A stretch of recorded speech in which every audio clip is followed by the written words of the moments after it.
नमस्कार मित्रांनो, तू ही रे माझा मितवा या मालिकेच्या आजच्या भागामध्ये अर्णव आणि ईश्वरी हे दोघेही त्या बोटीमध्ये अडकलेले असतात. ईश्वरी ओरडत अर्णवला म्हणत असते की मला इथे तुमच्याबरोबर एक क्षण सुद्धा थांबायचा नाहीये. तर मग याच्यावरती अर्णव सुद्धा ओरडत म्हणतो की गप्प बस, मला सुद्धा इथे तुझ्याबरोबर थांबण्याची हौस नाहीये. एकतर या बोटीमुळे तुझ्यामुळेच मी अडकलोय. ईश्वरी ओरडत म्हणते मग बघा काहीतरी. याच्यावरती अर्णव म्हणतो बघतोय ना, मी काय करायचं ते तू नाही मला सांगायचंस. आवाज कमी ठेवायचा, ऑर्डर नाही द्यायची मला. अर्णव आणि ईश्वरी दोघेही उठतात. मग त्याच्यानंतर अर्णव त्याचा मोबाईल पाहतो तर त्याला साधी रेंज सुद्धा नसते. त्याच्यानंतर अर्णवकडनं चुकून ईश्वरीचा हात पकडला जातो. ते अर्णवच्या गोष्टी लक्षात सुद्धा आलेल्या नसतात. पण मात्र ईश्वरी अर्णववरती ओरडत म्हणते की माझा हात नका पकडू. याच्यावरती अर्णव लगेच ईश्वरीला टोमणा मारत म्हणतो की आरशामध्ये ना तोंड बघ आधी, मी तुझा का हात पकडू. मग त्याच्यानंतर ईश्वरी अर्णवला म्हणत असते की हळू जा. याच्यावरती अर्णव म्हणतो की स्वतःचं बघ आधी, पडशील समुद्रात. पोहता येतं का तुला. पोहता नाही येणार तुला, कारण तुमच्या इंदोरमध्ये समुद्र कुठे आहे ना. मग त्याच्यानंतर अर्णव आता इकडे या बोटीच्या आतमध्ये येतो. तिथे काही बटन्स असतात. त्याच्यानंतर मग ईश्वरी अर्णवकडे येते आणि त्याला विचारते आता काय करताय. त्याच्यावरती अर्णव म्हणतो की तुला दिसत नाहीये का, मी बोट चालू करण्याचा प्रयत्न करतोय. मात्र ईश्वरी म्हणते की बोट चालवता येते का. अर्णव म्हणतो तुला येते का. ईश्वरी मान हलवत नाही बोलते. मग अर्णव आणखीनच चिडत म्हणतो की मग गप्प बसायचं. त्याच्यानंतर अर्णव बोट कशी चालू करायची हे बघतच असतो. ईश्वरी बाजूला येते आणि स्वतःशीच विचार करत म्हणते की गणू बाप्पा काय चालवलंयस रे, आणि तेही तू कुठे अडकवलंयस या भडतूचंद बरोबर. त्यानंतर आता इकडे दुसरीकडे लावण्याने ज्या माणसाला काम दिलं असतं, लावण्या त्या माणसाकडे येते आणि त्या माणसाच्या खनखन कानाखाली बसवते. लावण्य लगेच ओरडत विचारते की आरला ईश्वरी बरोबर पाण्यामध्ये का सोडलंस. क्लिअर ऑर्डर्स होता ना की फक्त त्या मुलीला पाण्यामध्ये सोडायचं, आणि तरी तुम्ही असं का केलं. मग त्याच्यानंतर आता तो माणूस सांगू लागतो की मॅडम एकदा ऐकून घ्या. आम्हाला कल्पना नसताना तो माणूस टेम्पोकडे धावत गेला. आपल्या माणसांनी त्यांना बेशुद्ध केलं नसतं ना तर आपण एक्सपोज झालो असतो. आणि नेमकं त्यावेळेला पोलीस आले आणि नाईलाजाने आम्हाला काहीच करण्याची संधी नाही मिळाली आणि म्हणून त्यांना पाण्यात सोडावं लागलं. मग त्याच्यानंतर लावण्या ओरडत म्हणते की माझ्या आरला जर काही झालं तर, आणि त्याच्या जीवाला किती धोका आहे याचा अंदाज तरी आहे का तुला. आता त्याच्यानंतर ती बोट काही करून शोधून काढा, स्पीड बोट लावा, जास्तीचे माणसे लावा, पण ती बोट ॲट एनी कॉस्ट शोधून काढाच. पोलीस तिथे पोहोचण्याच्या आधी मला कळलं पाहिजे की तिथे नेमकं काय झालं होतं. आणि लावण्या त्या माणसाला धमकी देत म्हणते की जर माझ्या आरला जर काही झालं ना तर तुझ्या सगळं तुझ्या अख्ख्या फॅमिलीला मी संपून टाकेल. आता त्याच्यानंतर तो माणूस सुद्धा घाबरतो आणि लावण्याला हो हो म्हणत तिकडनं लगेच निघून जातो. तेवढ्यात लगेच तिथे वल्लरी येते आणि वल्लरी लावण्याला म्हणते की अरे वा लावण्य, यालाच तर म्हणतात ना खरं प्रेम. आता लावण्य म्हणते की माझ्या आरला मी काही येऊ देणार नाही, तो नक्कीच परत येईल. आणि आता तुम्हाला काय करायचं हे तुम्हाला माहिती ना. याच्यावरती वल्लरी म्हणते की अगदी परफेक्ट माहिती आहे. संधीचा पुरेपूर फायदा कसा करून घ्यायचा ना हे मला चांगलंच माहिती आहे, आणि असं याआधी सुद्धा मी केलंय, आणि हा गेम माझ्यासाठी काही नवीन नाहीये. आता त्याच्यानंतर लावण्याने काहीतरी वेगळंच सांगितलेलं असतं आणि वल्लरीच्या मनामध्ये काहीतरी वेगळंच सुरू असतं. मग त्याच्यानंतर लावण्य स्वतःशीच विचार करत असते की माझा आर नेमकं कुठे असेल. त्यानंतर आता इकडे दुसरीकडे ईश्वरी आणि अर्णव दोघेही किनाऱ्यापर्यंत पोहोचलेले असतात. मग त्याच्यानंतर अर्णव मोबाईलला नेटवर्क शोधत असतो, पण मात्र तिथे थोडीही रेंज नसते. ईश्वरी सुद्धा अर्णव बरोबरच असते. तर अर्णव म्हणतो मोबाईलला रेंज सुद्धा नाहीये, कुठल्या आयलंडवरती हे कसं कळणार. ईश्वरी आता म्हणत असते की गणू बाप्पा मला खूप भीती वाटते, इथे जर माझं काही बरं वाईट झालं तर. अर्णव म्हणू लागतो काही नाही होणार तुला, असं तुला जर इथे झालं ना तर ब्लेम माझ्यावर येईल, आणि इथे साक्षीला कोणीही नाहीये. एरवी मला काही गरज नव्हती, पण इथे काय मी तुला नाही मरू देणार. मग त्याच्यानंतर अर्णव तिकडनं जाऊ लागतो. तर मग ईश्वरी म्हणते भडतूचंद कुठला. अर्णव ते ऐकतो आणि ईश्वरीला विचारतो काय म्हणालीस. ईश्वरी म्हणते पुढे चला असं म्हणाले. अर्णव आता पुढे चालू लागतो आणि ईश्वरी त्याच्या मागेच असते. त्याच्यानंतर अर्णवच्या टेन्शनमध्ये आजी खूपच टेन्शनमध्ये असते. मग त्याच्यानंतर आजीने औषधं देखील घेतलेली नसतात. तर मग अंजली आजीला औषधं द्यायला येते, पण मात्र आजी औषध घेण्यासाठी नकार देत असते. अंजली आजीला बळबळ औषधं देते. आजी म्हणू लागते अगं अंजली, गोळ्या घेऊन सुद्धा माझं बीपी नॉर्मल नाही राहणार. आणि जावे बापू कुठे गेले. तर मग अंजली सांगू लागते त्यांची पोलिसांमध्ये ओळख आहे, ते म्हणाले की ती ओळख वापरून बघूयात काही करता येतं की नाही. अर्णव ईश्वरी त्यातनं सापडले तर बरंच होईल. एवढ्यात लगेच तिथे लावण्य आणि वल्लरी दोघी येतात. तर मग लावण्य म्हणते की नक्की सापडतील, मी माझे पुरेपूर प्रयत्न करतीये. आजी म्हणू लागतो ऑफिस मधले आणि पोलीस सुद्धा शोधतायत त्याला, मिळतील नक्की. लावण्य म्हणते की आजी ते मला माहितीये, पण त्यांनी शोधण्याआधीच माझी माणसं AR पर्यंत पोहोचलेली असतील. सो प्लीज डोंट वरी, तुम्ही टेन्शन नका घेऊ. मग त्याच्यानंतर इकडे वल्लरी आता लगेच बोलू लागतो, अहो आई, ती सारखी फोन करते.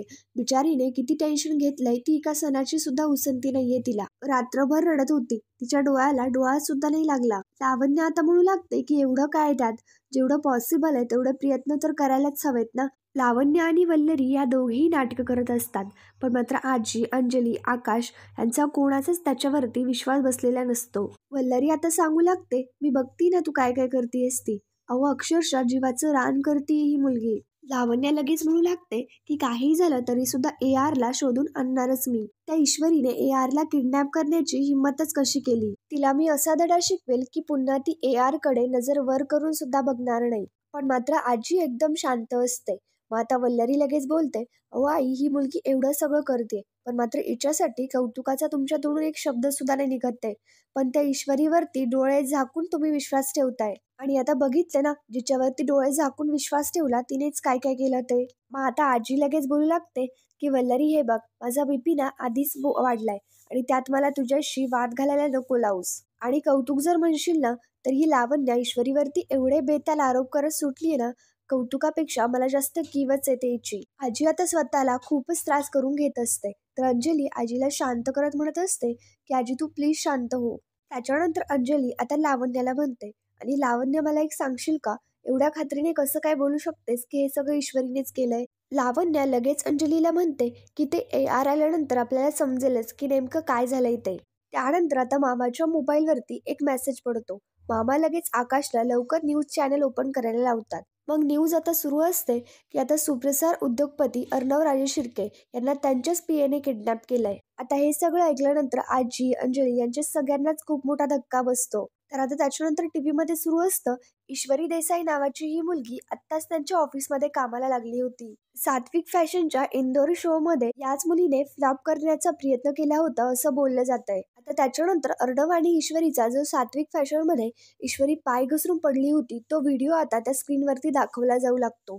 TV मध्ये आता सुरू असतं की हा भोळा बाबळा चेहरा अजिबात नाहीये. या मुलीने एक नाही तर अनेक प्रश्न आपल्या समोर उभे केलेत. काय केलं असेल हिने अर्णव राजे शिर्केंचं, कुठे गेली असेल ते, हिचा त्याच्या मागे काय स्वार्थ असेल, आणि सर्वात मोठा प्रश्न की अर्णव राजे शिर्के नावाच्या मोठ्या उद्योगपतीला संपवण्यासाठी कोणी पाठवलं असेल हिला. आणि मग त्याच्यानंतर त्या न्यूज मध्ये जे जे काही बोललेलं असतं ते काय आता आजीला इकडे सहन होत नाही. आजी लगेच आकाशवरती ओरडत म्हणते की आकाश बंद करते आधी. आजीला इकडे भयंकर त्रास होत असतो. पण मात्र हे सगळं लावण्य आणि वल्लरी यांनी दोघींनीच केलेलं असतं. आकाश लगेच आता TV बंद करून टाकतो आणि या सगळ्या गोष्टीमुळे सगळ्यांनाच खूप टेन्शन येतं. आजी आता ओरडत म्हणू लागते की बजावलं होतं की हे कोणालाच बाहेर कळता कामा नये. मग ही बातमी मीडियापर्यंत गेलीच कशी. मामा आता म्हणतात की काय माहिती, आपल्या बाजूने सगळी काळजी घेतली होती. मग त्याच्यानंतर आता इकडे वल्लरी स्वतःशीच म्हणते, बातमी बाहेर कशी गेली हे तुम्हाला कळणारच नाहीये. याच्यामध्ये ईश्वरीची तर बदनामी होईल, पण मात्र त्या अर्णवची सुद्धा नाही म्हणता होईलच. आणि मग माझ्या आकाशचा मार्ग मोकळा, म्हणजे एका दगडामध्ये दोन पक्षी. त्याच्यानंतर आता इकडे दुसरीकडे अर्णव ईश्वरी दोघी किनाऱ्यावरती असतात. त्याच्यानंतर ते दगडातून चाललेले असतात.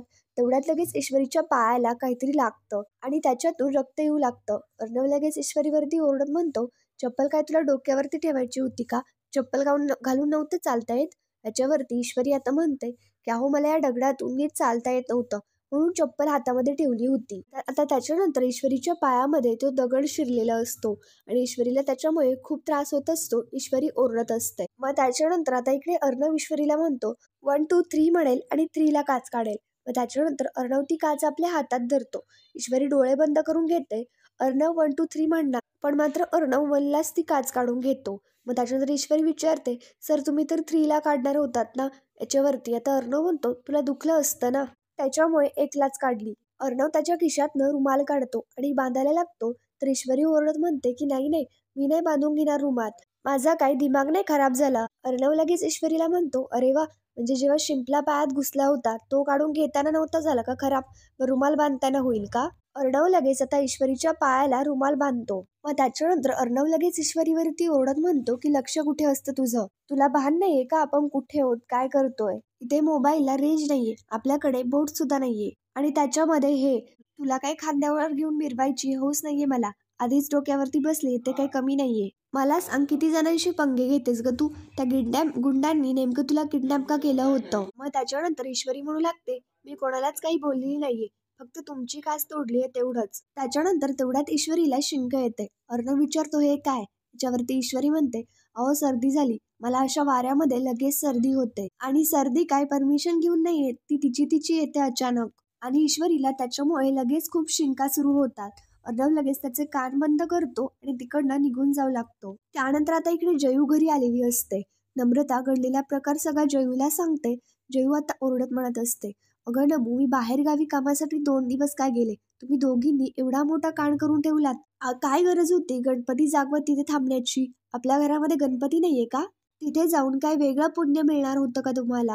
आणि ही मुलगी हट्टाने ऑफिसमध्ये मागे जयंती साजरी करण्यासाठी गेलीच का? आता त्याच्यानंतर नम्रता म्हणते, आणि आता मी फोनवरती तुझी परवानगी घेतली होती ना जायला? जयू म्हणू लागते, अगं हो, तुझ्यावरती माझा भरोसा आहे ना, म्हणून मी परवानगी दिली होती. पण तू सुद्धा अशी वागलीस. अगं नमू, वेळेत घरी यायला हवं हे तुला तरी कळायला हवं ना. मग त्याच्यानंतर नम्रता म्हणू लागते, सगळ्यांनी खूप आग्रह केला म्हणून थांबावं लागलं. जयू म्हणत असते, आग्रह केला म्हणे, उद्या ते विहिरीत उडी मारण्याचा आग्रह करतील, मग माराल का तुम्ही? त्याच्यानंतर तेवढ्यात तिथे एक शेजारची बाई येते आणि ती आता जयूला म्हणते, अगं जयू, तुमच्या ईश्वरीची सगळीकडे बातमी दाखवतात, हे बघ. आणि ती लगेच तिच्या मोबाईल मधली ती बातमी जयूला दाखवते. जयू आणि नम्रता ती बातमी ऐकतात आणि त्याच्यानंतर त्यांना सुद्धा खूप मोठा धक्काच बसतो. आता हे पाहता जयू लगेच नम्रतावरती ओरडत म्हणते की बघ नमू, इतके तमाशे तिला कमी पडले म्हणून हिने नवा कारनामा केला. नम्रता म्हणत असते, अगं त्या काही न म्हणताना लोक उगीच बदनाम करतात. जयू ओरडत म्हणू लागते, उगीच नाही करत कुणी, ही मुलगी जन्माला आल्यापासून हेच करतीये, कळतंय ना तुला? जयू आता त्या शेजारणीकडे तिचा मोबाईल देते आणि तिला तिकडनं जायला सांगते. त्याच्यानंतर नम्रता म्हणत असते, अगं आता काही करून आपल्याला इशूला लवकरात लवकर शोधायला हवं. जयू म्हणत असते, हो, म्हणजे तिला लवकरात लवकर शोधायचं, घरी आणायचं आणि नवीन कांड करायला ती मुलगी मोकळी. त्याच्यानंतर लावण्य आणि वल्लरी या दोघीही पोलिसांना घेऊन इकडे ईश्वरीच्या घरी आलेल्या असतात. म्हणजेच की जयूकडे आलेले असतात. मीडियावाले, पोलीस सगळेच त्यांच्या मागे मागे असतात. लावण्य लगेच पोलिसांना घेऊन आतमध्ये येते आणि जयूकडे पाठ सांगू लागते की हेच त्या ईश्वरी देसाईचं घर आणि हेच त्यांचे नातेवाईक. आता हे पाहता जयू आणि नम्रता दोघीही खूप घाबरून जातात. ईश्वरी बाजूला शांत बसलेली असते, तर ती विचार करत असते की नमूताई आणि आत्या किती वाट बघत असतील माझी, त्यांच्या दोघींची काय हालत झाली असेल. तेवढ्यात अर्णव काहीतरी जुगाड करत असतो. त्याच्यामुळे तो ईश्वरीकडे येतो आणि तिची ओढणी मागतो. ईश्वरी म्हणते की मी नाही देणार माझी ओढणी, आणि तुम्हाला लाज नाही वाटत का एका मुलीकडे तिची अशी ओढणी मागताना? अर्णव म्हणत असतो की हे बघ, जास्त बडबड नको करू, इथून बाहेर जर पडायचं असेल ना तर निशाण बनवायला मला तुझी ओढणी हवी आहे आणि त्याच्यासाठी लोकांचं लक्ष वेधून घ्यायला हवं, ते पटकन. ईश्वरी मात्र म्हणते, त्याच्यासाठी तुम्हाला माझी ओढणी कशाला हवी, मी नाही देणार ओढणी बिडणी. पण मात्र अर्णव म्हणत असतो, तुला ओढणी द्यावी लागेल, तुझ्याकडे दुसरा ऑप्शन नाहीये. ईश्वरी आता उठते आणि अर्णववरती ओरडत म्हणते की तुम्ही अशी माझ्यावरती जबरदस्ती नाही करू शकत. तुम्हाला माहिती नसेल म्हणून मी सांगते, मला ना कराटे येतात. मग त्याच्यानंतर अर्णव म्हणतो, ठीक आहे, इथून जेव्हा जाईल ना तेव्हा तुझे कराटे तुला उपयोगी पडतील, तुझ्या सेल्फ प्रोटेक्शनसाठी, पटकन दे आता. ईश्वरी मात्र म्हणते, सर असं कसं, तुमच्यासमोर कशी काय देऊ मी ओढणी? मग त्याच्यानंतर अर्णव लगेच म्हणतो, excuse me, Ishwari Desai from Indore, या जगामध्ये एकमेव अशी तू मुलगी आहेस, मी ना डुंकून सुद्धा बघितलं नसतं तुझ्याकडे, कळलं का? मग याच्यावरती आता इकडे ईश्वरी म्हणते, मी नाही देणार माझी ओढणी. अर्णव लगेच त्याचं जॅकेट काढतो आणि ते ईश्वरीला देत म्हणतो की जॅकेट घाल आणि ओढणी दे, हा कोट घाल आणि लवकरात लवकर ओढणी दे. मग त्याच्यानंतर आता ईश्वरी अर्णवला बाजूला पाहायला लावते. त्याच्यानंतर ते जॅकेट घालते आणि अर्णवला लगेच ओढणी काढून देते. अर्णव ईश्वरीची ओढणी काढतो आणि निशाण बनवण्यासाठी ती ओढणी आता त्या लाकडाला बांधतो. आता त्याच्यानंतर अर्णव आता एका बाजूला ते लाकूड आता व्यवस्थित ठेवून देतो आणि मोठ्या मोठ्याने हेल्प हेल्प असं ओरडू लागतो. ईश्वरी इकडे अर्णवला म्हणत असते की जोरात ओरडा. अर्णव ओरडत असतो, पण मात्र ईश्वरी आणखीनच म्हणत असते, अजून जोरात ओरडा. तर मग त्याच्यानंतर अर्णव म्हणतो, मला ओरडायला लावतीयस, तुझ्याकडे आहे ना आवाज, नको तिकडे कसा चालतो तुझा आवाज, आता ओरड ना इथे. ईश्वरी सुद्धा आता हेल्प हेल्प असं ओरडू लागतंय. अर्णव आणि ईश्वरी हे दोघी ओरडत असतात. तर मित्रांनो, पुढील भागामध्ये आपण पाहणार आहोत, पोलीस आता इकडे आलेले असतात आणि ते जयूला म्हणतात की आम्हाला तुमच्या घराची झडती घ्यावी लागेल. जयू विचारते, पण का? ते पोलीस सांगतात की अर्णवराजे शिर्के गायब होण्यामागे तुमच्या भाषेचा हात आहे. मग त्याच्यानंतर हे ऐकल्यानंतर जयू नम्रता दोघींनाही धक्का बसतो. इकडे दुसरीकडे लावण्य इकडे बाजूला असताना तो माणूस लावण्याकडे येतो आणि तिला सांगतो त्यांचा पत्ता लागलाय. कुरण बेट असं काहीतरी बेट आहे, तिथे अडकले ते दोघे जण. त्याच्यानंतर तो माणूस आता लावण्याला सांगतच असतो. पण मात्र त्याच्यानंतर आता हे सगळं आता राकेश ऐकतो आणि तो विचार करतो की तुमच्या आधी मीच पोहोचणार तिथे. आणि इकडे लावण्याने सांगितलेलं असतं की तिकडनं फक्त ARला सोडवायचं. त्याच्यानंतर तिथे भयंकर थंडी वाजत असते. मग त्याच्यानंतर अर्णव आणि ईश्वरी तिथे असतात. तिथे ईश्वरी आता आग तयार करते आणि अर्णव मोठ्याने ओरडत विचारतो की हे काय केलंयस तू. तर मित्रांनो, पुढील भागांच्या डेली अपडेट्ससाठी आमच्या शिव मराठी या चॅनलला लगेच सबस्क्राईब करा. थँक्यू.